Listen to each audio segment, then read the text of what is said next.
Juntos mais uma vez, para a leitura do livro Voltei, Francisco Cândido Xavier, pelo espírito do irmão Jacó. Revendo os círculos de trabalho. O retorno ao Rio emocionava-me. Não ignorava que a maioria dos recém-libertos do plano físico não se pôde movimentar com eficiência desejável.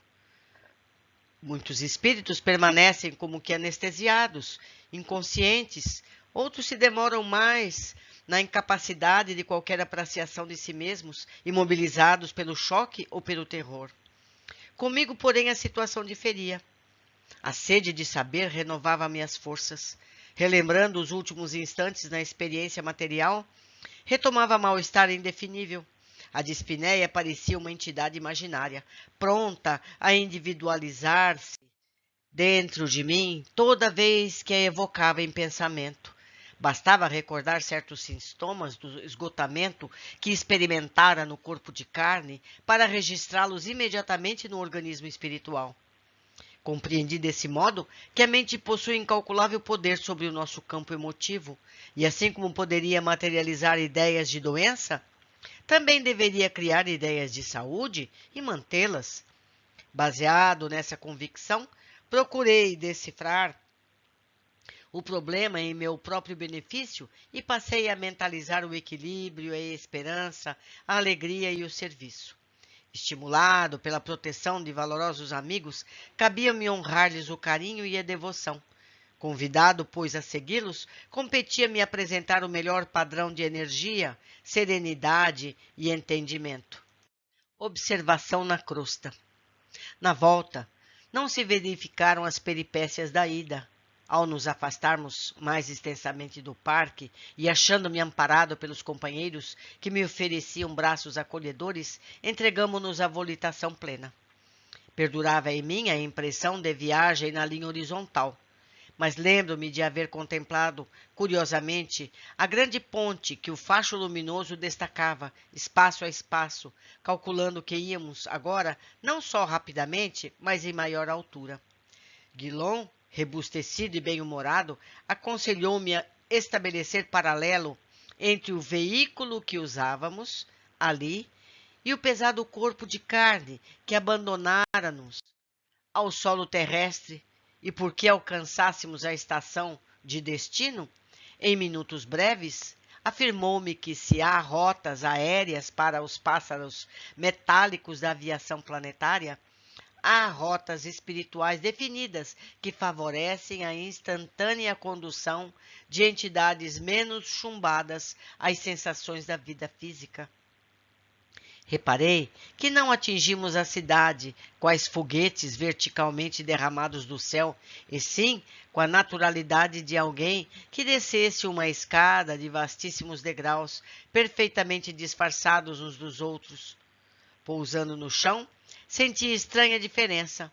O contato com a terra semelhava-se ao de um magneto, o que me obrigou a concluir que a volitação só é possível, com facilidade, na crosta do mundo, aos espíritos mais envolvidos e adestrados na movimentação de certas forças fluídicas.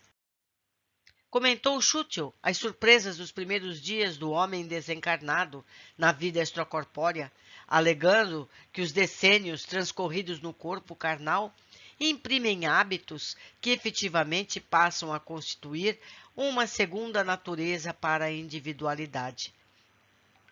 Quando considerei a possibilidade de nos materializarmos em plena avenida para dar testemunho da sobrevivência, riu-se Guilom, discreto, e afiançou que, se tal cometimento fosse possível, a perturbação alcançaria muita gente, de vez que o próprio clarão revelador da crença, para demonstrar-se benefício, há que penetrar gradualmente o templo interno de cada um, acentuando que, por isso mesmo, concede o Senhor suficientes recursos à mente encarnada para aproveitar-lhes as bênçãos na renovação e iluminação de si mesma. O progresso espiritual será sempre gradativo, sem violência e sem alarme. Cortando a via pública. Era, contudo, uma novidade para eu devorar a distância nas vias públicas. dentro da noite, sem ser visto pelos semelhantes encarnados. No dia imediato ou de minha liberação, em verdade, fiz pequena caminhada em companhia dos amigos que me amparavam. Entretanto, a posição de abatimento não me havia proporcionado o ensejo de experimentar toda a extensão da surpresa de que me via agora possuído. O que mais me espantava era a expressão espiritual de cada pessoa que me cruzava o caminho. Observei que muitas criaturas permaneciam acompanhadas por espíritos benignos ou por sinais luminosos, que me deixavam perceber o grau de elevação que já haviam atingido.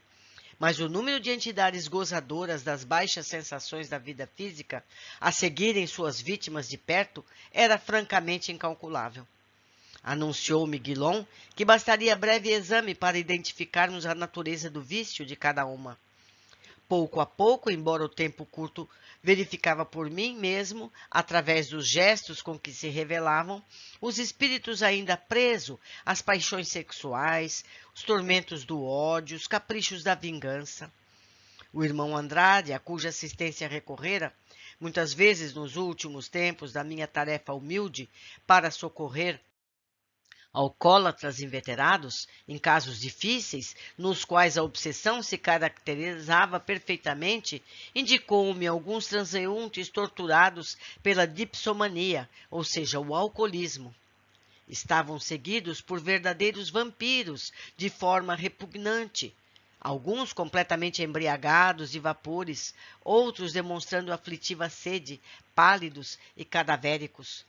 O quadro mais inquietante, porém, era constituído por um morfinômano, dependente de morfina, e pelas entidades em desequilíbrio que se jungiam. Parecia um homem subjugado por tentáculos de polvos enormes.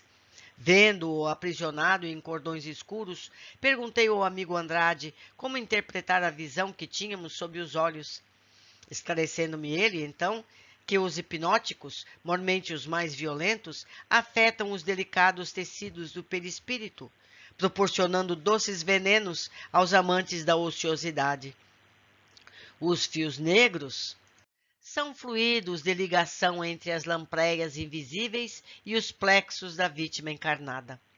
Compreendi com mais exatidão que o viciado de qualquer espécie é compelido a procurar material emotivo para si e para os que os obsidiam, caindo invariavelmente na insaciedade que o caracteriza.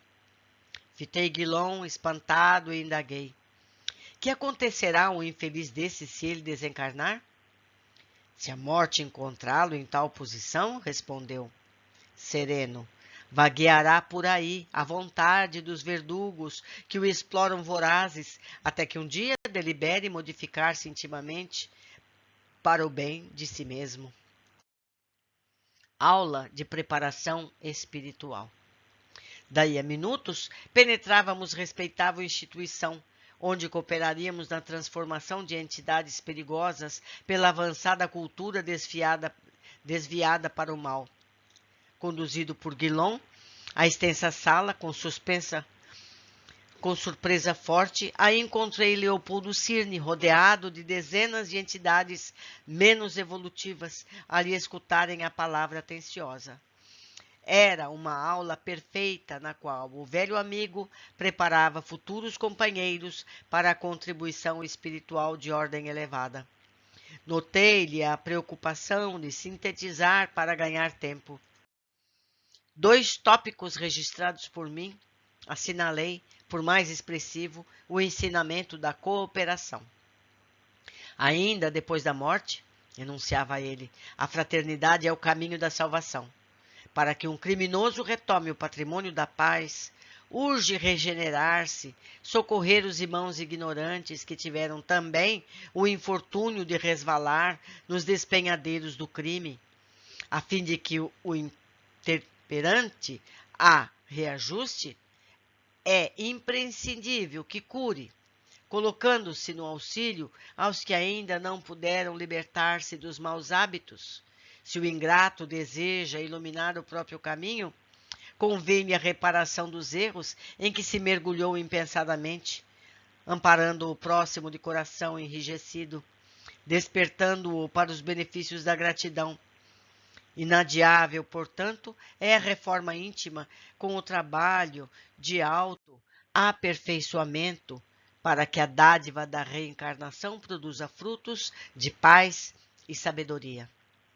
Os espíritos, revelando fundo interesse, ouviam-no com a mesma atenção com que na Terra se registra o informe alusivo ao dinheiro fácil. Sorridentes, Guilom comentou a posição diversa em que nos achamos, atravessando o sepulcro. Enquanto no mundo vulgar, esmagadora maioria das criaturas menospreza a alma, atendendo às vantagens imediatas do corpo, sobrevindo à morte, assinava-se a revolta.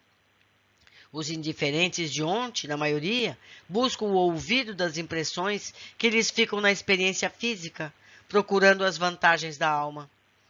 Ninguém se eleva do chão planetário, ostentando asas alheias. E daí, as organizações numerosas de assistência e socorro sobre a Terra mesmo. Cirne é um dos pioneiros dessas escolas de preparação espiritual. Terminada a aula, veio ter conosco prestativo e amável. Então, disse-lhe satisfeito, orientando nossos irmãos para o céu? Fitaram em mim aqueles mesmos olhos cintilantes que lhe conhecíamos do outro tempo e respondeu: Não, Jacó, não é nem isso. É uma esfera carnal. Trabalhamos na conduta do próximo para que aprenda a bem morrer. Cooperamos agora a fim de que saiba renascer com proveito. Nos serviços de doutrinação. Não tive tempo para refletir a resposta sábia. Schutel veio buscar-nos para o serviço de evangelização. Os trabalhos de socorro aos desencarnados endurecidos estavam iniciados com prece do orientador na reunião. Naturalmente, poderiam ter instruído em nossa esfera de luta, afirmou Guilom compreensível. Entretanto, os benefícios decorrentes da colaboração atingiriam particularmente os amigos encarnados, não somente lhes aumentando o conhecimento e a experiência, mas também lhes suprimindo lastimáveis impulsos para o mal. Que os infortunados ali, diante de nós, eram perseguidores sombrios, não padece dúvida. Não viam os benfeitores que até ali corriam para melhorar as condições.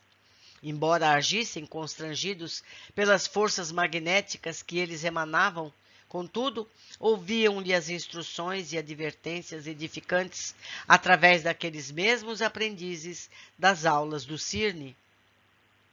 Reparei então, com mágoa, a diferença que existia entre mim e os abençoados companheiros que me haviam trazido.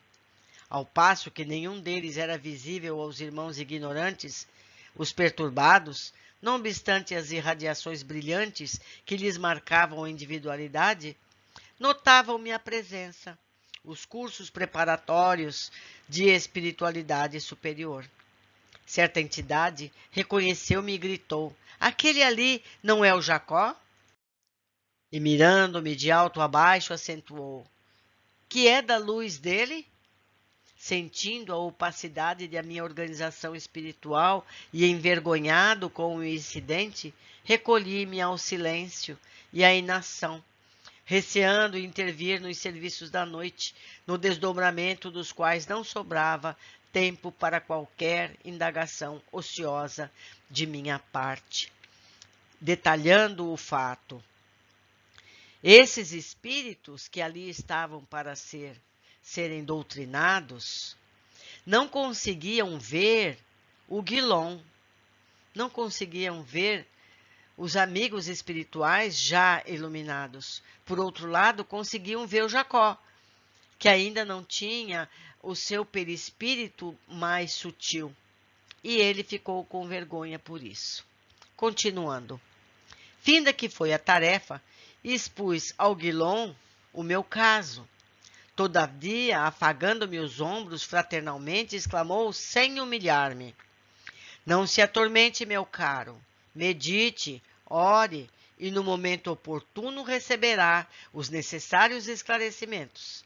Esteja certo de que a sua luz virá. Semelhantes palavras de reconforto, porém, não conseguiram afastar a profunda tristeza que tomou o coração. Ficamos por aqui neste capítulo. Aguardo a todos em breve. Abraços!